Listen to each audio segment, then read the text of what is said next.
Buenos días, buenas tardes o buenas noches con todas las personas que están viendo este video. Yo soy Nelson Berrú. Y bueno, estamos en el 22 de noviembre. Vamos a estudiar el libro de Primera de Corintios. Nos toca capítulo 1, capítulo 2, capítulo 3 y capítulo 4. Sinceramente, no sé si vamos a poder estudiar todo el libro, pero vamos a tratar de hacerlo, ¿ya? Según como vayamos de tiempo, pues lo hacemos en dos partes o lo hacemos en una sola. Y bueno, una vez más agradecer a todas las personas que apoyan el Ministerio de Profecías Bíblicas. Muchas gracias. A todos los que comparten también los videos, muchas gracias. Los que comentan, los que oran, muchas gracias. Y bueno, Bueno, parece que lo vamos a hacer en dos partes, porque aquí hay mucho que... hay mucho que comentar. Vamos a hacer la primera parte, mejor dicho, de Primera de Corintios. Y bueno, vamos con el título. Sabemos que es sobre una carta. Al principio simplemente decía para Corintios o para los Corintios.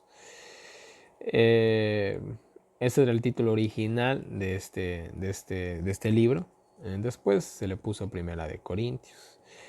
Y bueno, el título completo, que es la epístola del apóstol San Pablo a los Corintios. Realmente cambiar el título de un libro no es la gran cosa. La verdad, que diga sí, eso doy cocinado, o sea, eso no afecta en nada a la teología. Simplemente nos hace entender un poco más el contexto del libro que estamos leyendo, nada más. Así que si lo decimos Corintios, Primera de Corintios, la epístola de los apóstoles de San Pablo a los Corintios, como sea, no es muy relevante. Es irrelevante, la verdad, en ese sentido. Son simplemente datos a veces, nada más. El autor, bueno, con la excepción de algunos críticos radicales que llegan a dudar si Pablo existió alguna vez, generalmente ha sido aceptada la paternidad literaria paulina de este epístola. O sea, se sabe prácticamente al 100% que lo escribió Pablo. O sea, se está casi seguro. Hay un par de libros que se duda de ciertos autores, pero por ejemplo, Corintios no. ¿Sabe qué es Pablo? Marco histórico, la primera epístola a los Corintios fue escrita en Éfeso. Justamente lo que estábamos viendo el día de ayer, con Hechos, capítulo 18 y 19. Esta ciudad fue el escenario de la actividad misionera de Pablo durante 3 años y el centro principal de su obra durante un tercer viaje misionero. Más o menos todo esto pasó alrededor del año 56 después de Cristo. Aún no se había destruido el templo de Jerusalén, eso cabe a destacar. La iglesia de Corinto fue establecida durante el segundo viaje misionero de Pablo. El apóstol había pasado por lo menos 1 año y medio en este lugar. Su obra había sido ardua y exitosa y se estableció una próspera iglesia. Bueno, eso es más o menos la historia el marco histórico de Corintos. ¿Qué más nos dice? Corinto era una importante ciudad comercial situada en una encrucijada de rutas marítimas. Floreció en ella el flagelo del libertinaje. Y verán, ahorita vamos a hablar mucho de libertinaje, mejor dicho. Quédense con eso, ¿ya? Hasta el punto de que el mismo nombre de la ciudad se convirtió en un sinónimo de sensualidad. El verbo corintianizar significa libertinaje desenfrenado. O sea, un decir, que nosotros dijéramos, vamos a corintianizar. Bueno, esta palabra para mí es nueva, yo no la conocía, no sé si ustedes la conocían. Pero que se diga vamos a corintianizar, pues significa vamos a... Disculpen que coge esa expresión de los mexicanos, vamos a hacer desmadre. Ya, yo sé que es una palabra grosera, bueno, en mi cultura no lo es. Sé que es una palabra bastante grosera para los mexicanos, pero a eso se refiere. Eso es específicamente corintianizar, y disculpen que haya cogido esa palabra, que quizás para muchos es ofensiva, pero más o menos eso significa corintianizar, hacer, pues, como lo dicen los mexicanos, desmadre. Y bueno, eso, así como también hoy en la actualidad una palabra que sí se ha rescatado, por así decirlo, que está en vigencia, es la palabra sodomía, que ustedes saben a qué se refiere. Ya eso se refiere a algo más. Bueno, en fin. Tema del libro, vamos a ver lo que nos dice. El principal propósito de la carta es doble. En primer lugar, reprochar la apostasía que había provocado en la iglesia la introducción de las prácticas que corrompían las enseñanzas del evangelio. O sea, por ahí se había tergiversado un poquito el evangelio. Y en segundo lugar, enseñar o explicar puntos de creencias y de práctica acerca de los cuales los creyentes habían pedido aclaración. O sea, habían dudas respecto a ciertas prácticas sexuales, de libertinaje, ciertas cositas que se crían, otras que no. Entonces, cuando se escribe realmente Primera de Corintios es una respuesta a otra carta que se ha perdido en el tiempo. Parece ser que la iglesia ahí cogió y le escribieron preguntas y respuestas a Pablo y le mandaron esa carta. Y pues Pablo, la respuesta de Pablo es Primera de Corintios. Entonces, eso es lo que tenemos aquí. Es por así decirlo, la contestación de una primera carta que hicieron los de esta iglesia. Pablo no encubrió el pecado ni lo trató con indulgencia. Fue imparcial en su condenación y no procuró lisonjear ninguna de las transgresiones ni tampoco paliarse en forma alguna. Con firmeza y severidad condenó las desviaciones de la senda de la rectitud. En otras palabras, vemos cómo Pablo, ¿no? Simplemente hizo lo que siempre había hecho, firme y decidido ante el pecado. No excusó el pecado, fue claro y directo. Junto con la presentación de las irregularidades y el reproche por los crecientes males de la iglesia, se ve la piedad compasiva y la tierna misericordia que siempre se hallan en el corazón de los verdaderos colaboradores con Cristo. Un amor que siempre procura levantar al caído, restaurar al extraviado y curar al alma herida. O sea, Pablo, a pesar de que era firme, no era grosero, ¿ya? Pablo sabía que el amor y no la fuerza ni la aspereza es el poder que convierte y conquista el corazón. Por lo tanto, la intervención quirúrgica espiritual a la que sometió a la iglesia de Corintio fue seguida por el bálsamo consolador del amor apacible.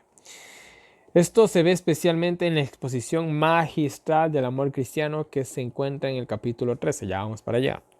En lo referente a enseñanzas, la epístola trata de varios asuntos prácticos, como el matrimonio, que eso también vamos a verlo, la participación de alimentos ofrecidos a los ídolos, ya vamos a analizar eso, el comportamiento en los servicios de la iglesia, también lo vamos a ver, la cena del Señor y el debido empleo de los dones espirituales. O sea, vamos a tener temas muy importantes aquí en Primera de Corintios y bueno, vamos derecho al pecho, vamos al grano. Y vamos con el capítulo 1. Está un poquito largo. Y empieza con sus saludos, como siempre. Bueno, Pablo se identifica como apóstol de Cristo, de Jesucristo. Pues varias veces siempre se puso en duda el apostolado de él. No se olviden de que él había sido un perseguidor de la iglesia y los cristianos, entre comillas, nunca olvidaron eso. Y ese es el problema. Hay un dicho que dice, la fama es algo muy difícil de alcanzar y muy fácil de perder. Te cuesta años alcanzar fama o renombre. Y perderlo es cosa simplemente de una mala acción, nada más. Y bueno, Pablo siempre tenía ese fantasma, por así decirlo, que le perseguía y siempre ponían en duda su cristianismo, su apostolado. En fin,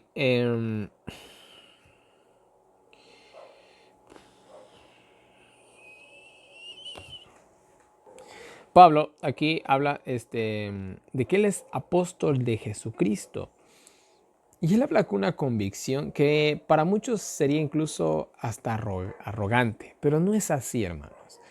La verdad, a veces muchos cristianos, a veces tildamos a otros cristianos de ser arrogantes, porque son personas muy firmes y seguras en sus convicciones. En este sentido, Pablo decía, yo soy apóstol de Jesucristo. Ahora, nosotros deberíamos decir, nosotros somos hijos de Dios. Y es pecado hacer esa afirmación. Para mí no lo es. La verdad, Satanás siempre quiere minimizarte, quiere hacerte sentir mal. Y si tú no te sientes hijo de Dios, para él mejor. Y Pablo aquí lo afirmó, y nosotros deberíamos de tener esa convicción.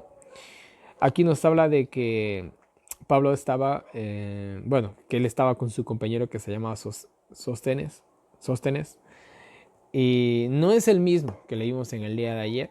Este parece ser otro. No nos olvidemos que había habían nombres repetidos. En la Biblia hay muchos nombres repetidos. Ustedes, por ejemplo, si hablamos de Juan, había un montón de Juan. De Jacobos, había un montón de Jacobos. En este sentido, Sóstenes no era el principal de la iglesia donde lo habían querido al pobre tratar mal, sino parece ser otro personaje. Más que seguro era otro personaje. Para mí era otro personaje.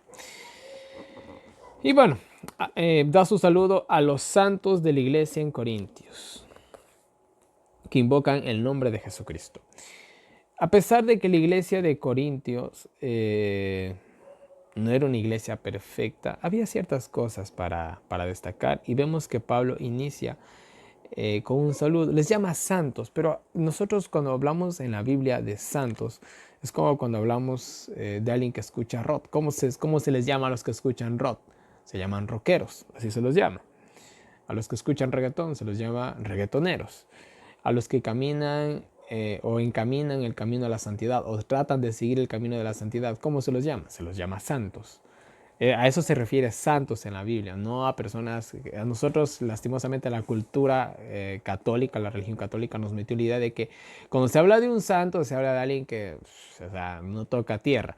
No se refiere a eso. Eso es cultura católica, esa es idea católica. Santos son los que han encaminado el camino a la santidad, a pesar de que en el camino obviamente se van a tropezar un par de veces. Eso se refiere a un santo. Y bueno, Pablo está haciendo su saludo a los santos, a los hermanos cristianos de Corintios. Gracia y paz. Bueno, paz en el sentido, primero gracia, pues que tengan el favor divino. Paz, tengan armonía con Dios. Sea todos ustedes, ¿no? Todos ustedes tengan el favor de Dios de una manera muy hermosa. Aquí el lenguaje, lastimosamente, la traducción es muy pobre porque no expresa la idea del griego. Pero aquí Pablo está dando una bendición muy agradable en el versículo 3. Prácticamente está diciendo que el favor del Dios Todopoderoso y la armonía con Él sea con cada uno de ustedes, mis queridos hermanos de corazón. Más o menos es lo que trata de decir Pablo en este saludo, en esta bendición. Y aquí comienza Pablo en el versículo 4 a dar ciertos elogios. Doy gracias a Dios por ustedes y por la gracia que Él les dio. Entonces comienza a elogiarlos, da gracias primero a ellos porque son sus hermanos en Cristo, gracias a Dios por conocerlos, por ser mi hermandad, gracias a Dios porque Él les ha dado, les ha permitido seguir creciendo espiritualmente en el conocimiento de su palabra. Por Él han sido enriquecidos por Dios, obviamente, espiritualmente, espiritualmente, tanto como en el conocimiento de Dios. O sea, habían crecido en lo espiritual y en lo intelectual. Prácticamente es lo que dice Pablo. Así está actuando el poder de Cristo en ustedes. A esto se refería de que la iglesia poco a poco iba manifestando los frutos del Espíritu. De una u otra manera, verán, el hecho de que ellos hayan cogido y hayan mandado una carta a Pablo, eso era una muy buena iniciativa, porque ellos estaban buscando ¿qué cosa? Estaban buscando algo, estaban buscando crecimiento, estaban buscando ser mejor. O sea, como dice el dicho, ¿no? El que busca encuentra. Entonces, hay ciertas cosas que elogiar, la verdad, de Corintios. A pesar de que no eran la mejor iglesia del mundo, estaban tratando o buscaban serlo. Y el siguiente versículo les da un elogio aún más bonito y les dice, no les falta prácticamente ningún don espiritual, sino solo que regrese Cristo, ¿no? Solamente les toca esperar la segunda venida. No era específicamente el caso de todos. Pero, como les digo, el hecho de que ellos hayan enviado una carta, eso ya decía bastante de ellos.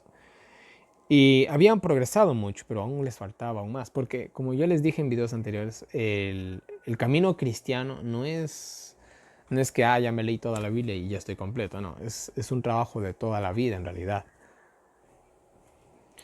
Y bueno, los versículos 8 y versículos 9 para terminar este elogio espiritual. Nos dice... Bueno, que Dios nos mantenga firmes hasta el fin, que nos haya sin culpa por su gracia.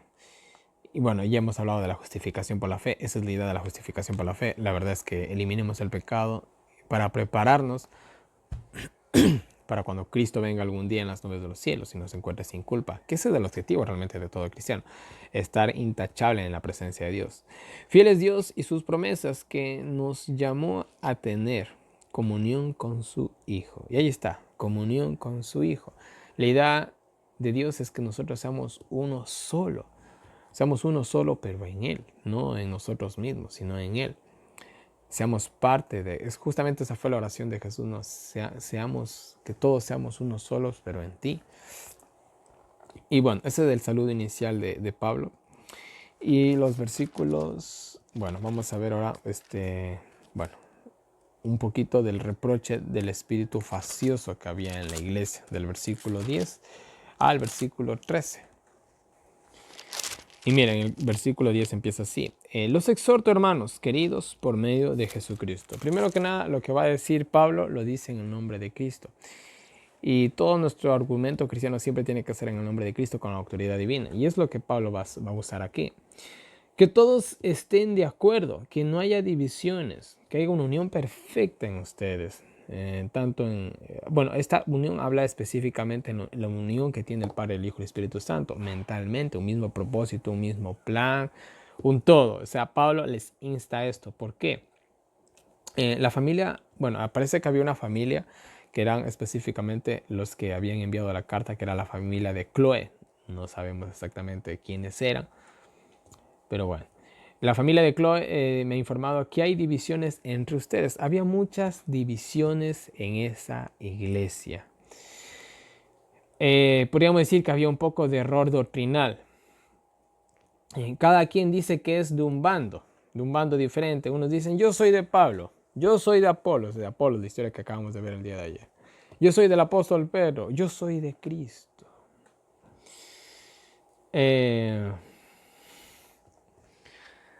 Ahora en la iglesia, no voy a poner muchos ejemplos, pero en las iglesias que nos congregamos no sé, o en alguna iglesia que nos congregamos alguna vez, nunca hubieron divisiones así. Nunca hubo unos hermanos que formaban un grupito aparte, otros hermanos que formaban un grupito aparte, que compartían, o en las iglesias no hay un grupito de los que cogen y, es que si tú comes carne te pierdes. O los del grupito de que hay que hacer todo lo que dice el pastor, o del grupito de que hay que hacer todo lo que dice la palabra de Dios. ¿No hay esas divisiones acaso en las iglesias? Y si no hay un grupo, al menos hay un hermano que piensa diferente. ¿Debería de ser así? Por supuesto que no, no debería de ser así. Y eso es lo que dice Pablo. No debería hacer esto. O sea, ¿cómo es posible que el uno de Pablo, el otro de Pedro? Es que no es así. Hoy en la actualidad, con las redes sociales, hay muchos líderes que se levantan a nivel mundial, con gran influencia. Y lastimosamente enseñan ciertas cosas que están mal, vamos a decirlo así, porque al fin y al cabo son hombres. Todos los que estamos aquí frente a una cámara somos hombres. Si nos peñizcan decimos ay, se les aseguro. Y yo siempre les he dicho algo, mucho cuidado a quienes escuchamos, incluso mucho cuidado de ustedes que me escuchan a mí. Ustedes siempre tienen que poner en duda y cuestionar todo lo que yo enseño. Ustedes no pueden decir, no es que yo confío en el hermano Nelson. Mis queridos hermanos, maldito el hombre quien confía en el hombre. Ustedes no pueden, ustedes tienen que confiar en lo que dice la palabra de Dios. Que yo venga aquí y presente algo es muy diferente. Pero ustedes deberían de ser así. Y muchos ustedes no pueden decir, no, es que yo hago lo que dice el hermano X, o hago lo que dice el pastor tal, o hago lo que dice la iglesia. No debería ser así. Nosotros deberíamos de ser, yo hago lo que dice la palabra de Dios, y la palabra de Dios es la voluntad de Dios. Y esto no es lo que estaba pasando en esa iglesia. No era. Al fin y al cabo, era algo absurdo decir yo soy de Pablo, porque ellos no podían salvarlos. Pablo, Apolos, Pedro, ¿quiénes eran ellos? No eran nadie. Al fin y al cabo eran hombres que también necesitaban un salvador. Todos tenían que ser de Cristo. Cristo, y Pablo le hace una pregunta, ¿Cristo está dividido? ¿La deidad está dividida? ¿El Padre, el Hijo y el Espíritu Santo no tienen un mismo propósito y un mismo plan?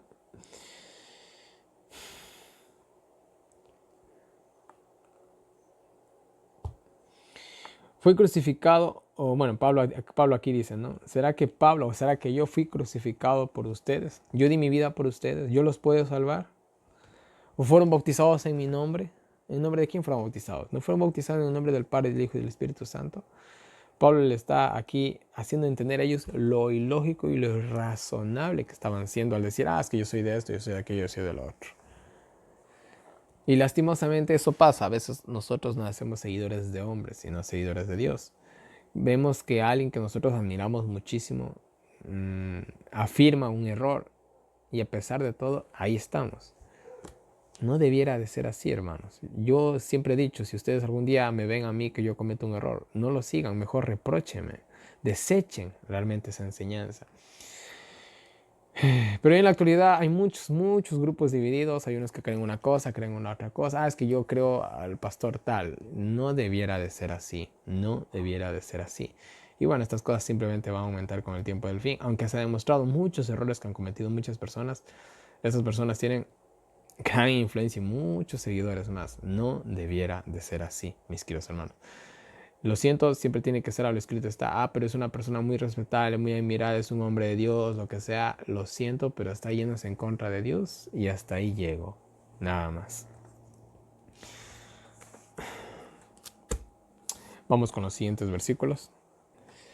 Y Pablo sigue enfatizando un poco más de estas divisiones que había.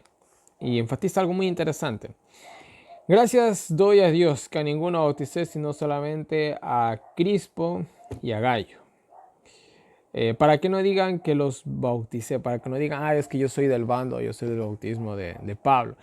Es como, yo conozco una persona X y esta persona siempre presume de que, bueno, es un pastor específicamente, siempre presume de que el que le dio el título de pastor, algo así, no sé, creo que esa es una ceremonia cuando se inaugura un pastor. Ahí dice que le dio por así decirlo, creo que es el diploma del pastor Alejandro Bullón.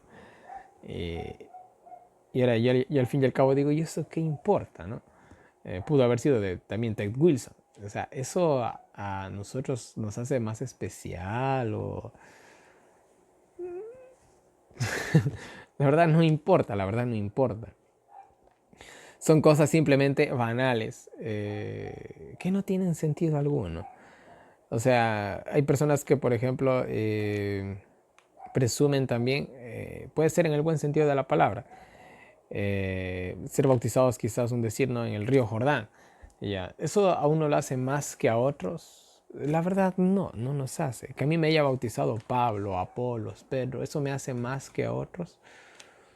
La verdad no me hace más que a otros, ni menos que nadie tampoco. O sea, son cosas superficiales que simplemente solamente el hombre se fija en esas cosas. O sea, no sé, ¿no? Para mí eso no tiene sentido, sinceramente.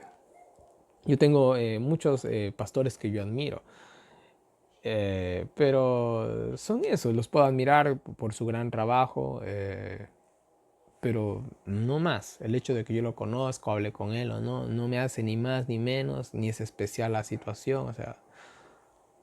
Ese es el problema que habían caído los corintios. Y a la familia de Estefanas también bauticé y a nadie más, creo, dice Pablo. O sea, yo no he bautizado a nadie justamente para que no haya este tipo de cosas, porque el hombre siempre trata de idolatrar, siempre trata de admirar al hombre. Es la típica, siempre caemos en eso, siempre caemos en eso. Porque Cristo no me dijo que me enfatice en el bautismo, no me enfatice en bautizar, no me enfatice en llenar iglesias, no me enfatice en los números, sino en que la gente se rinda a la cruz de Cristo, que la gente acepte el reino de la gracia. Que Dios me dijo que me enfatice en predicar la verdad, sin filosofía humana, para que la gente no se centre en el predicador, sino en el mensaje, sino en la cruz, en la palabra de Dios. Prácticamente eso trata de decir en el versículo 17. Y eso es lo que nosotros debemos de hacer. Una gran falla que hay, por ejemplo, tomando un ejemplo, el Club de Conquistadores, es por esto de las insignias. Que, es que yo tengo más parches, tengo más, no sé cómo se llaman esas cosas, parches creo que le llaman. Y así debería de ser. ¿Cómo se siente el que tiene un parche a comparación del que tiene 20 o 100? ¿Ustedes creen que eso es bonito? Eso se llama simplemente a la competencia. Y a mí, por ejemplo, o sea, los deportes casi nunca me gustaron, el fútbol, esos deportes, porque hay mucha competencia. Aún cuando se jugaba amistoso, la cosa se llevaba en serio y el propósito era ganar.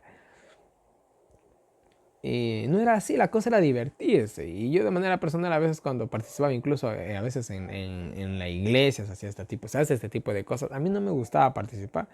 Porque pasaba esto, uno comenzaba a jugar y comenzaba el espíritu de competencia. Y no era así, la idea era jugar, si hacías un gol o no, fallabas, lo que sea, era para reírse. Pero lastimosamente no, el hombre siempre tiene ese espíritu de competencia, ese espíritu de, ¿quién bautice más? Yo he dado 100 estudios bíblicos, tú no has dado ninguno. Es que tú, ¿cuántas almas has llevado a Cristo? La pregunta que cada pastor siempre hace, esa pregunta, disculpen la expresión satánica, ¿y cuántas almas tú has llevado a Cristo? No debería de ser así. No realmente la pregunta sería, ¿a cuántas personas tú has mostrado a Cristo? Pero lastimosamente, números, números, números, números, números. Y Pablo dice, Dios no me mandó a llenar iglesias, a bautizar. Dios me mandó a predicar. Ahora, si en la predicación alguien me dice, oye, quiero ser bautizado, bacán, no pasa nada, oye, te bautizo. Y si yo cojo una campaña ante 10,000 personas y da la casualidad que las 10,000 personas quieren bautizarse, los bautizo. ¿Cuál es el problema? Pero lastimosamente no. Ustedes saben perfectamente de qué estoy hablando, cómo es esta cuestión. Se enfatiza en el número, o sea, se ha perdido lo que dijo Pablo. La gente no le interesa presentar a Cristo, les interesa llenar simplemente una agenda. Y yo no culpo a los pastores, no culpo a los pastores, porque esto viene, son órdenes de arriba. A ellos les ponen presión, tienes que bautizar 50 este mes, y si no, pues lo siento mucho, te quedas sin trabajo. ¿Ustedes creen que eso está bien? Qué pena por los que dan estas órdenes. Al fin y al cabo, los pastores tienen una familia que alimentar y simplemente también son hombres. Es triste la verdad esto. Pero bueno, son cosas que pasan al fin y al cabo. De igual manera nosotros, si compartimos el Evangelio, no estemos, es que yo bautizo a- perdón, yo evangelizo a 5 familias. No debiera de ser así. Incluso en las redes sociales. A veces entre los administradores de ciertos ministerios, no voy a decir quiénes, hay esto de que a ver quién tiene más seguidores y quién tiene... No debiera de ser así. La verdad, no. Yo, por ejemplo, he colaborado con muchos ministerios que a mí me han parecido personas excelentes. Y no lo he hecho por los números, lo he hecho porque he visto que lo que predican ellos es la verdad. Y a veces ha sido que no los conocen mucho. Yo he cogido, compartido su material y un boom. Los han conocido muchísimo. Me alegro por eso. Pero esto no se trata de ver quién tiene más seguidores o más suscriptores. Nunca se trata de esto. Quién tiene más vistas. No se trata nunca de eso. Nosotros hacemos el trabajo y listo. Y el resto es cosa de Dios. Ya. Eso es todo, hermanos. No sé. Nunca se ha tratado de eso. A mí, sinceramente, no me gusta a mí ese espíritu de competencia. Y Pablo ya tenía ese problema en esa época, al fin y al cabo. En fin. El Evangelio es locura para los filósofos que se pierden, pero para nosotros es poder de Dios. Y bueno, cada día el cristiano, vamos a decirlo, su cristianismo tiene que ser de gloria en gloria. O sea, para los filósofos el Evangelio era locura, eso de la resurrección y todas cuentos de locos para ellos. Y aún hoy para el mundo de hoy en la actualidad. Pero para nosotros es poder de Dios, es vencer de gloria en gloria, es perfeccionarse cada día más, es reflejar el carácter de Cristo en cada acción. Eso es para nosotros. Porque escrito está, destruiré la sabiduría de los sabios y desecharé la inteligencia de los entendidos. O sea, desecharé la sabiduría humana. Eso está en Isaías 29:14. ¿Dónde está el sabio? ¿Dónde está el escriba? ¿Dónde está el disputador de este mundo? ¿No ha enloquecido Dios de la sabiduría del mundo? ¿Dónde está el griego? ¿Dónde está el judío? ¿No es inútil toda su sabiduría? Y bueno, ¿qué es la sabiduría humana a comparación de la divina? Pues es un chiste, por decirlo de alguna manera, siendo amable, la verdad. No es nada, o sea, no es nada, no es nada en realidad. Eh, el cristiano debería y tiene que estar siempre centrado en Cristo, su sabiduría, sus logros, su todo, ya, totalmente en Cristo, ¿no? Y bueno, ¿qué más dice? La sabiduría de Dios está en su creación, pero no se dan cuenta. Eh, sí, no se dan cuenta. La sabiduría humana no se da cuenta, ¿no? A ver, sí, pero no se dan cuenta. A ver, perdón. La sabiduría de Dios está en su creación, pero no se dan cuenta. Nosotros no nos damos cuenta. O al menos los filósofos no se dan cuenta. Muchos dicen, es que nosotros venimos de la evolución. Y para mí eso es algo que no tiene ni patas ni cabeza, la verdad. Yo no entiendo cómo hay personas que puedan... Verán, yo aún negando mi fe y diciendo y olvidándome de toda la doctrina adventista y de todo lo que significa la religión y el cristianismo. Aunque fuera una persona no creyente, yo sí aceptaría que hay algo superior. En realidad, les digo así. Yo sí aceptaría, porque cuando uno ve este mundo a su alrededor, y no sé cuándo ustedes han estado en la naturaleza y toda la cuestión, uno ve que realmente hay algo, o sea, que escapa de nuestro entendimiento. Llámenlo como quieran, pero hay algo. Y yo he tenido personas que no creen en Dios, pero dicen de que hay algo, hay algo. O sea, hasta la persona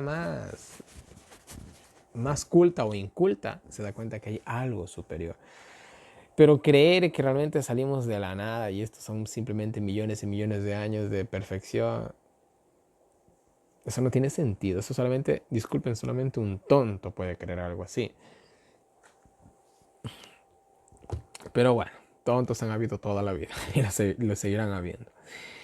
Y Pablo, bueno, habla de esto. Mm, la sabiduría de Dios está en la creación y nadie se da cuenta. En la perfección del canto de las aves, el equilibrio perfecto de la naturaleza y cuántas cosas más que podemos estar aquí por horas nombrándolas, está realmente la demostración de que hay algo superior que lo maneja, lo controla y lo guía todo, o lo sustenta todo, mejor dicho. Pero, bueno, ¿qué les puedo decir? Cada loco con su tema. La sabiduría humana no conduce a Dios, pero pero los quiere salvar por la predicación que se considera locura. O sea, la sabiduría humana no nos lleva nunca a Dios, nunca nos lleva a Dios. De hecho, incluso el estudio humano no nos lleva a Dios. ¿Cuántos de nosotros conocemos personas que se prepararon en el mundo, que incluso estudiaron en colegios o en universidades adventistas o cristianas? Díganme, ¿qué tan cristianas son estas personas? No es por juzgar a nadie, pero díganme ustedes, ¿qué tan cristianas son esas personas? O incluso hijos de pastores, no sé. ¿Qué tan cristianos son esos chicos? ¿Cuál es el problema? El problema no son las instituciones, el problema es que se prepararon para ejercer trabajos en este mundo y piensan como personas de este mundo, pues eso es todo. ¿O no? A ver, yo estudio administración de empresa, ¿en qué estoy pensando? ¿En la vida venidera o en la vida de este mundo? ¿En qué estoy pensando? A ver, dígame. Ahí está todo. Yo estudio medicina. ¿Ustedes creen que yo estoy creyendo en Dios? Digamos que yo estudio para ser doctor. Hay doctores que son cristianos, pero realmente la medicina no da espacio a la religión. Que tú quieras creer en Dios es diferente, pero yo te aseguro que nunca habrá una clase en la que el profesor te va a decir, bueno, tienen que creer mucho en Dios y antes de hacer una operación tienen que orar. Nunca van a escuchar eso. O sea, lo que quiero decir es que sea la carrera que sea de este mundo, no te capacita para ser un verdadero cristiano, un verdadero hijo de Dios. Siempre te hace dependiente de este mundo. Aunque estudies en un colegio o una universidad cristiano o adventista, si estudias una carrera del mundo, eres del mundo. Eso es todo. Simple y llanamente te preparas para el mundo.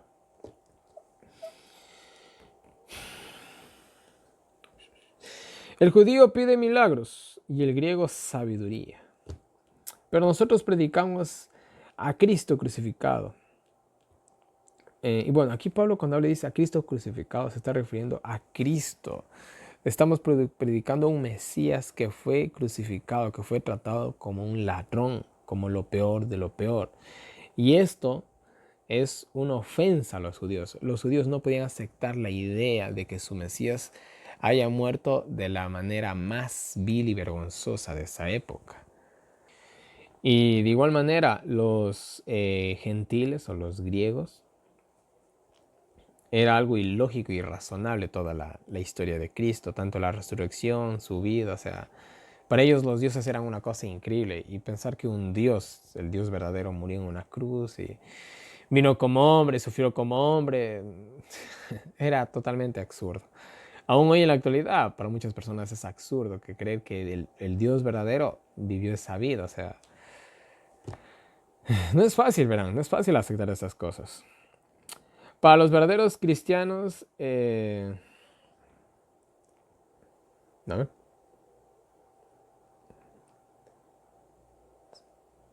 Ya, para los verdaderos cristianos, sean de donde sea, Jesús es el poder que nos salva. O sea, el verdadero cristiano acepta esto. ¿Saben por qué? Porque esto no es una cuestión de aceptarlo porque sí. Realmente, al igual que Pablo era un erudito, él hizo un análisis, él analizó muy bien la vida de Cristo, sus profecías, todo. Y él se dio cuenta de que dijo, este es el Mesías, de verdad. Pero dejando a un lado su lógica y lo que él creía y sus prejuicios para poder aceptar eso. De igual, o sea, nosotros para aceptar a Cristo, mejor dicho, tenemos que dejar a un lado todos nuestros perjuicios, nuestra lógica, simplemente creer lo que dice la palabra de Dios.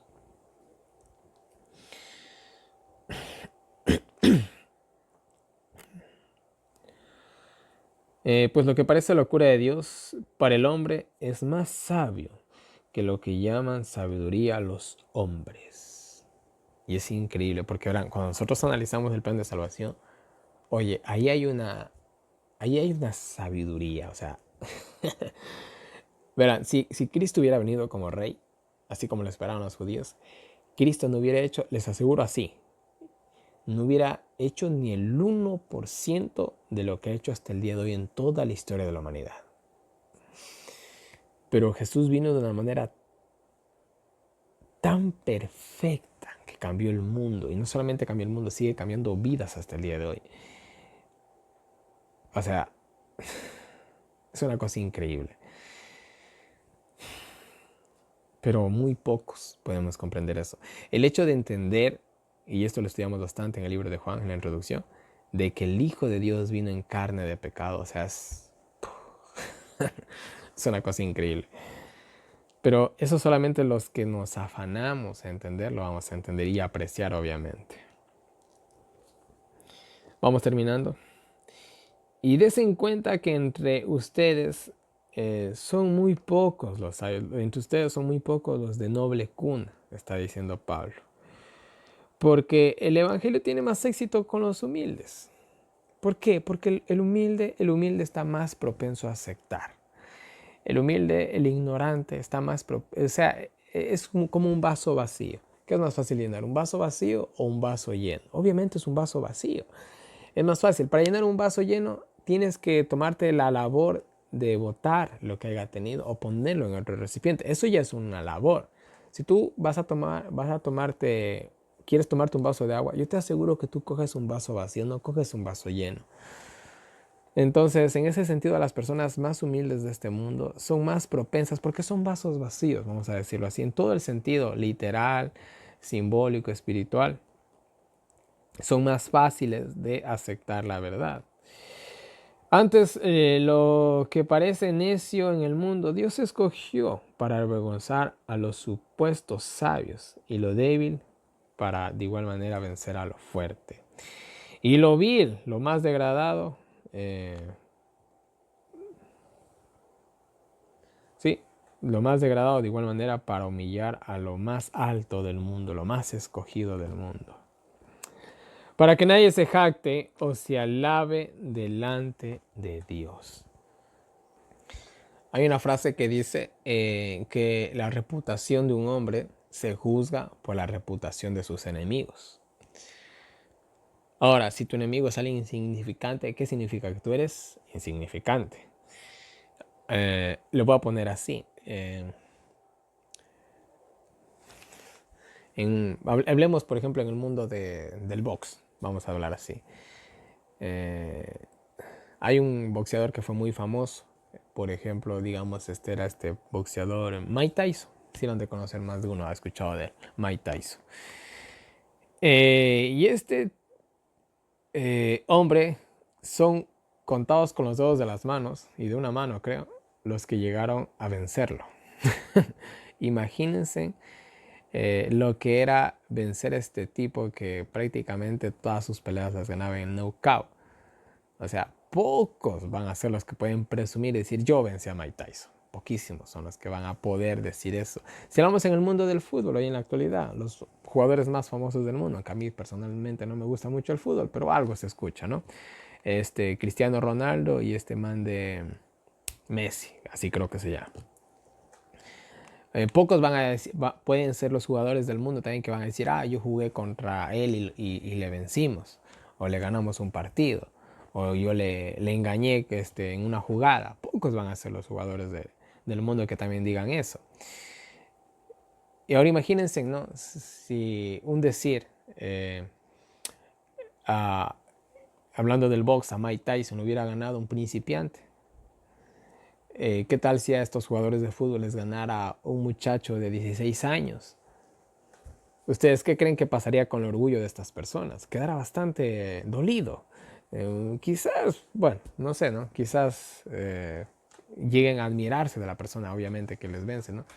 Pero ellos, la pregunta va a ser, ¿y este quién es? ¿Quién es este que me venció? Esa es la pregunta más obvia. Entonces, si yo, siendo un profesional, me ganara a mí un principiante, yo quedaría bastante avergonzado.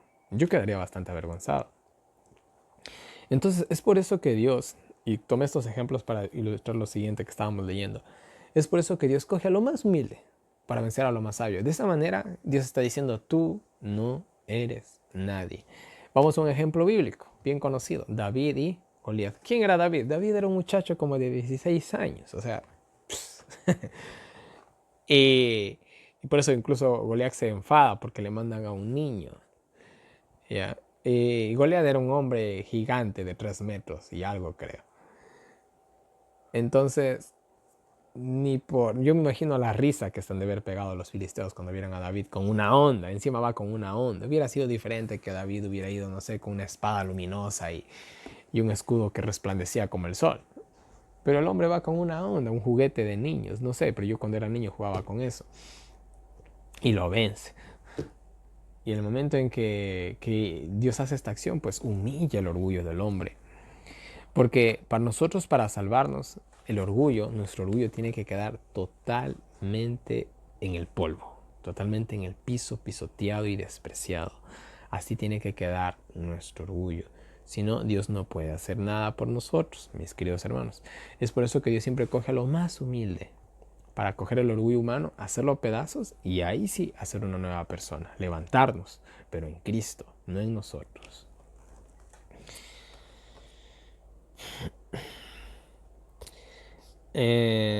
Antes lo que le pareciera necio en el mundo, antes lo que parece necio en el mundo, Dios escogió para avergonzarlos, a los supuestos sabios, y lo débil para lo fuerte. Bueno, eso ya leímos. Sí, para que nadie se jacte o se alabe delante de Dios, para que nadie se crea la gran cosa, por así decirlo. Porque, por Dios, perdón, estamos en Jesús, que es sabiduría para la salvación. Y esta es la verdadera sabiduría, la sabiduría que nosotros deberíamos de buscar, la sabiduría de salvación. Escúchenme bien, si yo tengo un trabajo, si yo sigo una carrera, o tengo un matrimonio, o formo una familia, mejor dicho, o hago cualquier cosa para el futuro de mi vida, tiene que ser en armonía al plan de salvación. Miren, yo soy soltero, y créanme que como hombre soltero, hay un dicho, dice, para todo feo hay una fea. Ya, o sea, oportunidades para una persona que es soltera siempre va a haber, seas hombre o mujer, a eso me refiero. Y oportunidades sobran en realidad. Pero yo lo que siempre me pregunto es, ¿cómo me va a ayudar esto en mi ministerio? ¿Cómo me va a ayudar esto para ser mejor cristiano? ¿Cómo esta persona puede ser realmente un buen complemento para mí? Y la verdad yo veo y digo, aquí no hay nada. ¿Y qué hago yo? Sigo mi camino. Como dice el dicho, en ese sentido, para los que somos solteros, seamos hombres o mujeres, más vale solo que mal acompañado. Entonces, yo de manera personal, si algún día, como hombre soltero, contraigo un compromiso con alguien, tiene que ser con alguien que me va a ayudar en el plan de la salvación. Me va a ayudar a salvar. Si no, de lo contrario, sigo solo. Y ya de eso vamos a hablar más adelante en los siguientes capítulos. Entonces, todo lo que nosotros, mis queridos hermanos, hagamos en el plan, en nuestra vida, sea para eso, para salvarnos. Siempre en mente la salvación. Nunca nos olvidemos de esto.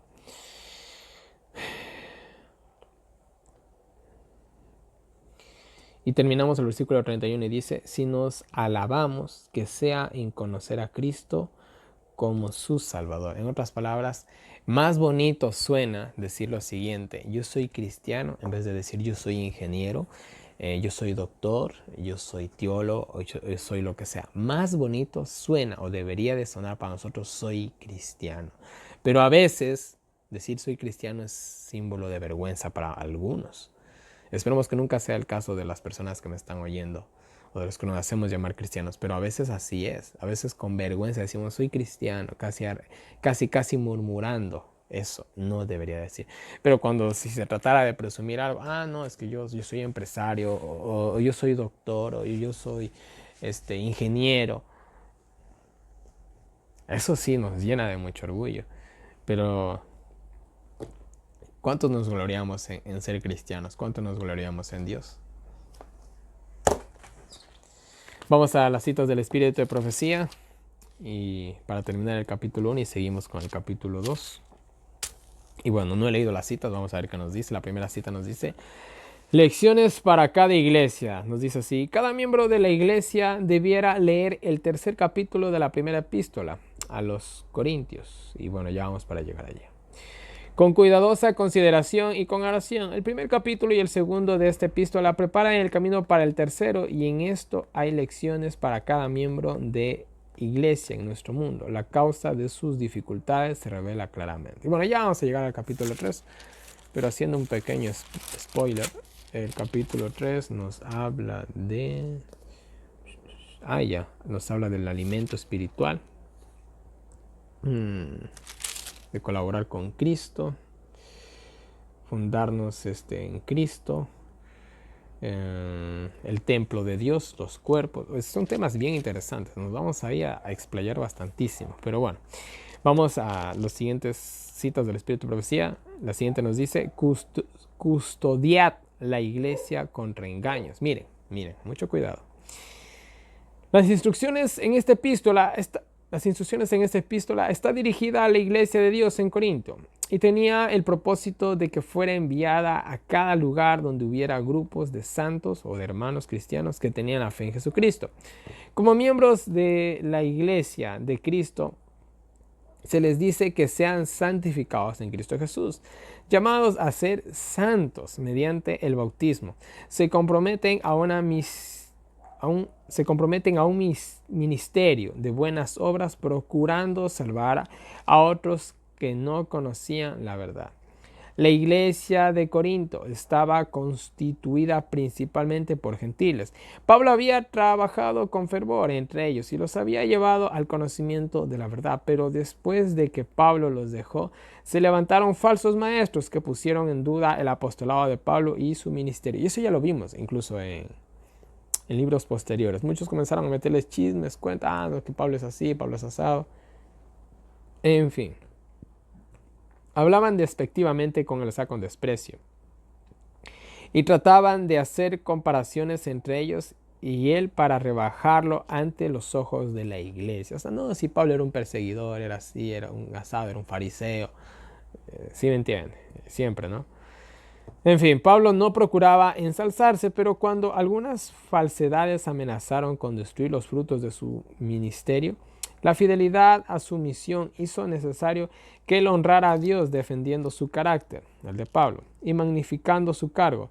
Sostiene que la suya es una misión divina, que él está llamado a ser apóstol de Jesucristo por la voluntad de Dios. O sea, te guste o no te guste, yo predico la verdad. Eso es todo. Yo trabajo para Cristo, no para agradar a los hombres. Y así deberíamos ser cada cristiano. Así deberíamos ser cada cristiano, mis queridos hermanos. A mí me han hecho tantas propuestas así eh, para compartir el error. Y yo, sinceramente, disculpen, mi conciencia no está a la venta. Y ningún cristiano debería tener su conciencia a la venta. Pablo había sido llamado a su obra por el príncipe de la vida, mientras Pablo estuvo ocupado en la obra de perseguir cruelmente a los seguidores de Cristo, el Salvador. Se le había aparecido y lo llamó para que fuera apóstol a los gentiles, como apóstol de nuestro Señor. Sentía una sagrada responsabilidad por el bienestar de la iglesia de Corinto. O sea, eso es lo que a nosotros nos debe siempre mover, el temor de Dios y para lo que hemos sido llamados. Y miren, yo de manera muy especial les he dicho un proyecto que voy a poner en marcha y es para ayudarlos a ustedes a poderse ir a vivir al campo. Y yo tenía este plan ya desde hace rato. Solamente estaba esperando, como quien dijera, la señal divina y parece que Dios la dio al fin. Yo de manera personal les digo algo y tengo un compromiso primero con Dios y segundo con ustedes. Ayudarlos a ustedes en lo que yo más pueda. O sea, yo voy a dar, por así decirlo, mi vida en ese sentido, a tratar de ayudarlos a ustedes y para de esa manera también que avance la obra de Dios en lo que más pueda, sea mucho, sea poco, lo que se llegue a hacer. Ese es el compromiso que cada cristiano debería de hacer. Bajo su administración no solo había recibido la verdad, sino que la había enseñado a otros. Había sido enriquecidos hasta el punto que de no faltarles ningún don. Habían alcanzado una relación estrecha y preciosa con Cristo. Pablo no podía permitir, mientras guardara silencio, que lo expulsaran de su lugar de acción los falsos maestros. Maestros que introducían falsas opiniones y teorías que podrían descarriar de la verdad a las almas sinceras. Las iglesias debían ser guardadas del engaño y advertidas por él. Cristo se dio a sí mismo por nosotros para redimirnos de toda iniquidad, para que pudieran purificar para sí un pueblo peculiar, celoso de buenas obras. Su iglesia debe mantenerse apartada de toda doctrina falsa. Primero que nada, nosotros, doctrinas falsas, cero. Y miren, yo aunque me haga enemigos de algunos amigos míos que tienen ciertas creencias erróneas, no me interesa. Pero mis queridos hermanos, la verdad es la verdad. Y nosotros tenemos que cuidar mucho la doctrina verdadera, primero que nada. Y cuidar mucho a los hijos de Dios. No se olviden lo que dijo Dios. Si alguno hace tropezar o caer o perder a uno de estos pequeños, mejor será no haberme conocido. Es lo que dice Dios. Entonces nosotros, vuelvo y repito, primero tenemos un compromiso con Dios y con su verdad y después con nuestros hermanos. Y en ese sentido las dos cosas tienen que ir juntas. Y no importa que nos cueste lo que nos cueste, mis queridos hermanos, la verdad es la verdad y debemos defenderla con todo lo que nosotros tengamos. Siguiente cita, ya para ir terminando. Unidad en la diversidad. La fortaleza del pueblo de Dios radica en su unión con Él mediante su Hijo unigénito y su unión del uno con el otro. O sea, unidos nosotros, unidos con Dios. ¿Ya? No hay dos hojas de un árbol que sean exactamente iguales. Tampoco concuerdan todas las mentalidades. Pero aunque es así, puede haber unidad en la diversidad. Y ahí está lo que les digo. Puede haber unidad en la diversidad. Y todos tenemos maneras diferentes de pensar. Se respeta eso muchísimo. Pero la verdad es la verdad. Nunca se olviden de eso. Cristo es nuestra raíz y todos los que están injertados en esta raíz darán el fruto de Cristo, que Cristo dio. Revelarán la fragancia del carácter de Él en el talento del habla, en el cultivo de la hospitalidad, de la bondad, de la cortesía cristiana y de la consideración celestial. Amén. Por eso, o sea, aunque yo sea amable de una manera muy diferente a lo que pueda ser la otra persona amable, somos amables. Ya, pero la idea es ser amable. De esa manera, aunque le expresemos de maneras diferentes, es expresar el sentimiento o la verdad. Mirad las flores en un tejido y notad las hebras de diversos colores. No todas son rosadas, no todas son verdes, no todas son azules. Se entreteje una diversidad de colores para perfeccionar el modelo.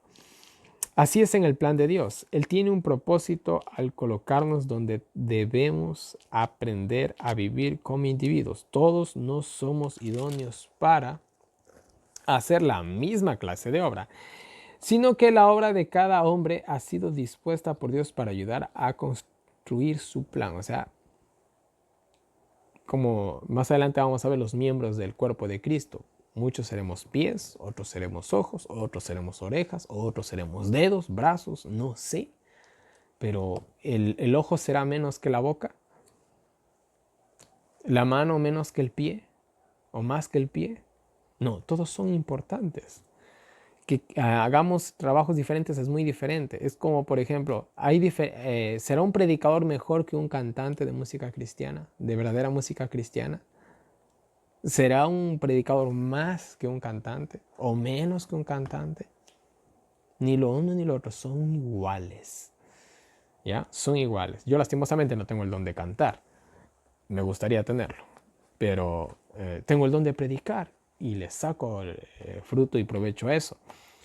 Y de igual manera hay gente que puede cantar pero no puede predicar. ¿Cuál es el problema? No hay ningún problema.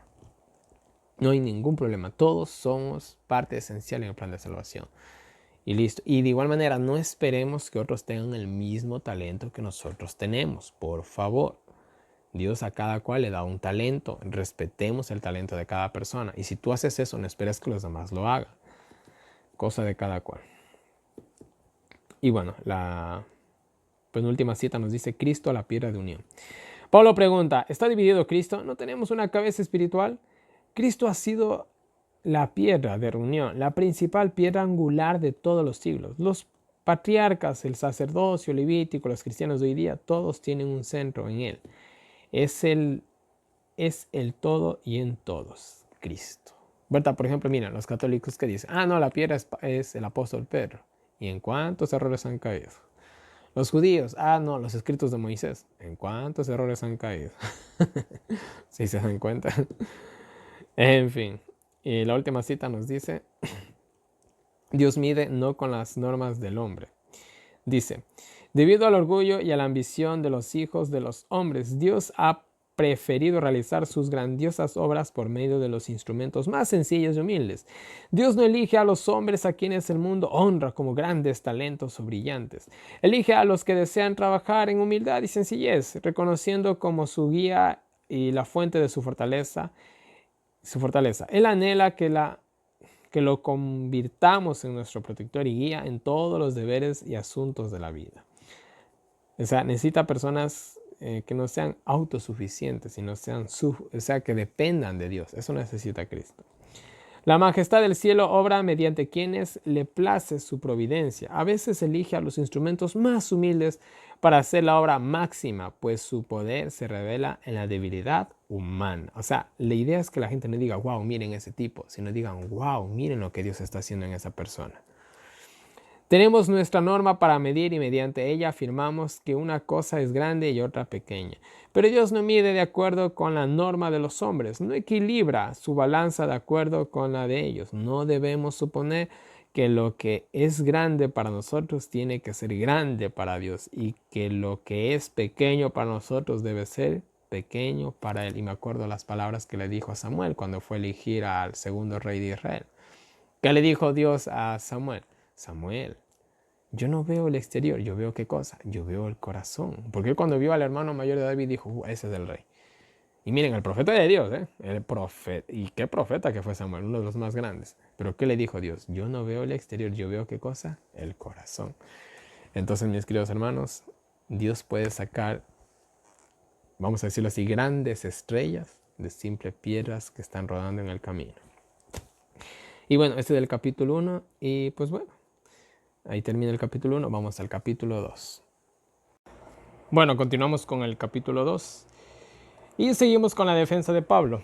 En cuanto, bueno, él se está defendiendo en cuanto a su ministerio y el capítulo 2 lo reanuda con ese mismo pensamiento. Comienza así: no fui con palabras teológicas con ustedes. Hablando a la iglesia de Corinto, no nos olvidemos que la carta es para esta iglesia, les sale que la primera vez que él fue donde ellos, no fue con palabras filosóficas, no fue con argumentos increíbles, no, fue solamente con la verdad, fue con palabras sencillas. No cometió el mismo error que cometió en Atenas, podríamos decirlo. Todo lo contrario en realidad, se dio cuenta que eso no funcionaba, por así decirlo. El Evangelio de Cristo no tiene más impacto si es más teológico, la verdad. En realidad tiene más impacto si es más sencillo. Bueno, ¿qué más dice? Me decidí solo hablarles de Cristo de una manera simple y sencilla. Esa fue la decisión que había tomado Pablo y lo había ejecutado con ellos. Estuve entre ustedes con mucho miedo. Incluso aquí él expone sus flaquezas humanas. Una vez hablaba con un pastor, un pastor ordenado, y son hombres que tienen una vasta experiencia, sobre todo en predicar y tantas cosas. Y yo le hice una vez una pregunta a él y le dije, pastor, iba a acompañar a predicar justamente. Y le digo, ¿nervioso? Le dije así yo. Y él me dice, siempre uno está nervioso, me dijo. Siempre hay nervios, me dijo. No importa cuántas veces predicas, siempre hay algo de nervios. Entonces, siempre hay nervios. Yo de manera personal, siempre que grabo, ya voy grabando más de 300 videos, pero siempre hay nervios. Siempre uno está con cautela de lo que va a decir, lo que no va a hacer. ¿Qué les trato de decir? Hay personas que a veces se excusan y dicen, no, lo que pasa es que yo soy muy nervioso. No, son cosas normales, simplemente. El hombre más experimentado, más viejo y más vivido va a tener siempre un poquito de nervios cuando vaya a hablarle a una chica que le gusta. Eso siempre va a pasar. No importa qué tan galante, guapo o experimentado sea, siempre van a haber nervios. Entonces, en ese sentido, simplemente es el lado humano que se refleja. Y aquí pues Pablo está reflejando su lado humano. Dice, fui con ustedes entre flaquezas y temores y temblores. Tanto se puede también referir, ¿no?, a todas las circunstancias difíciles que él había vivido, como también a lo emocional. Es tranquilamente plausible las dos ideas. Mis palabras no fueron filosóficas, sino con el poder del Espíritu Santo. Fui con los dones del Espíritu Santo, fui con el poder para transformar vidas, es lo que está diciendo Pablo. Para que su fe no esté fundada en argumentos humanos, sino en los hechos de Dios. Y aquí, pues, ¿qué les puedo decir? Hay religiones que incluso tienen sus propias deidades o sus líderes que se autonombran mesías. O incluso verán algo muy popular, muy popular. Hoy es voy a hablar del adventismo. Es una teoría que se ha vuelto muy popular de que la tercera persona de la deidad es un poder. Y sacan un montón de argumentos humanos para poder comprobar algo así. A diferencia de Pablo no. Pablo simplemente decía, escrito está. Y con nosotros vamos a cómo era el Evangelio de Cristo. El Evangelio de Cristo era así, era escrito está. Y Jesús, cuando debatía con los fariseos, con los publicanos, bueno, con todos ellos, ¿qué hacía él? Él decía, escrito está, escrito está. No daba una larga explicación, bueno, esto significa aquello y lo otro. No hacía nada de eso, no rebuscaba. Simplemente mostraba la verdad tan pura y sencilla como era. Y eso es lo que todo predicador debiera de hacer. Simplemente mostrar las cosas como son. Si alguien te dice, mira, hay que rezar a María, tú le presentas el pasaje bíblico que dice, yo soy el camino, la verdad y la vida, y nadie viene al Padre si no es por mí. Fin de la historia. O sea, no hay más. Es simple, el Evangelio es simple. Continuamos. Ya. Pablo quería fundarlos en Cristo, a ellos, no en argumentos humanos. Pero a los mundanos, pero a los más maduros en la fe, les mostramos una sabiduría fuera de este mundo, que ni los más encumbrados tiene. Y Pablo también aquí está haciendo una distinción, que a los más avanzaditos se les puede instruir ciertas cosas, y a los menos avanzaditos, pues hay cositas que no. es, por ejemplo, las profecías. Eso siempre va a ser para gente más avanzada. ¿Por qué? Para entender las profecías, al menos, tienes que estudiar un poquito de historia, porque las profecías en sí cubren alrededor de 2600 años de historia. Y si tú no sabes nada de esos imperios, no vas a entender mucho, la verdad. Es, es una clave total para poder entender las profecías, entender algo de la historia. Pero si ustedes no entienden nada de historia, ustedes se pierden simplemente. Entonces hay que ser en ese sentido, hay que ser un poquito avanzadito para poder entender el tema de las profecías. El tema de la justificación por la fe, eso es todavía más avanzado todavía. Para eso tienes que tener un conocimiento profundo también de la palabra de Dios, o al menos del santuario. Y así, o sea, hay sus niveles y Pablo hace esa clara separación de que hay unos que son más avanzados, otros no tanto. Pero ¿qué? ¿Esto significa que solamente unos pocos pueden adquirir ese conocimiento? No, todo lo contrario, cualquiera puede adquirirlo. Pero esto siempre va a ser para los que se esfuerzan más, para los que realmente lo anhelan. De lo contrario, nunca van a poder aprender nada. Y bueno, esta sabiduría divina, incluso Pablo hace referencia de que es algo que ni los más encumbrados han podido entender. Y es verdad.